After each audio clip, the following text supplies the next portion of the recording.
안녕하세요. 디지털 창작자 조아자입니다. 2027년 1회차부터 전기기사 시험 범위가 변경이 됩니다.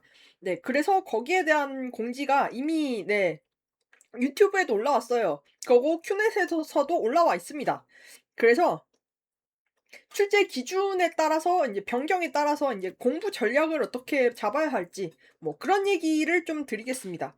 그리고 저는 이제 거기에 따라서 어떻게 해야 될지 이런 부분들이 여러분들한테도 도움이 될 거라고 생각을 하기 때문에 지금 이 영상을 찍고 있는 거고요. 일단 아직 정기기사는 시험 범위 변경이 많이 되지 않았어요. 필기는 시험 범위가 완전 그대로이고 실기는 시험 범위가 추가되긴 했는데 뭐 많이 추가된 게 아니라 진짜 조금 추가됐거든요. 그래서 뭐 사실 거의 뭐 그대로다라고 봐도 무방합니다. 그 부분을 일단 이 영상 있죠? 전기는 빠지직 님 영상 보시면 이제 확인을 하실 수가 있고 제가 영상 아래 한번 링크를 해 드리겠습니다.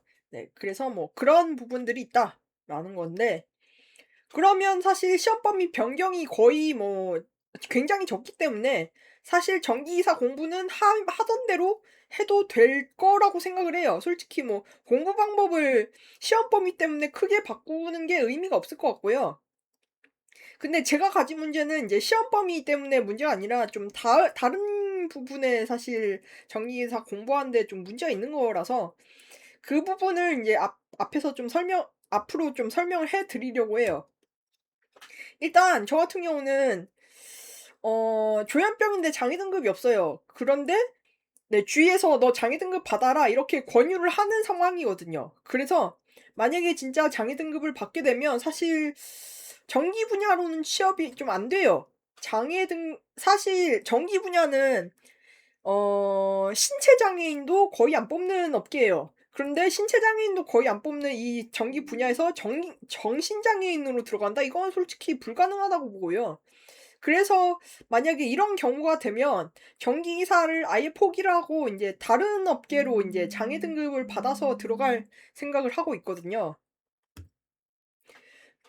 그래서 사실 이게 장애 등급을 받는 게 사실 좀 전기를 포기하는 거기 때문에 사실 제 의지가 아니라 가족의 의지이긴 해요.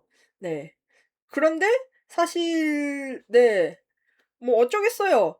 뭐 가족들이랑 같이 살아야 되고 그러고 인제 조현병이면 일단은 내 고집을 내려놓고 많은 것을 포기하고 남들에게 맞춰 살아야 된다는 걸 좀 받아들여야 한다고 생각을 해요. 그래서 저도 좀 남들한테 맞춰 살기 위해서 인제 장애 등급을 받으려고 하는 겁니다. 저는 사실 원하는 거 아니지만 이제 주위에서 다들 원하기 때문에. 네. 그래서 사실 이런 상황에서 전기기사 공부가 되질 않을 것 같아요.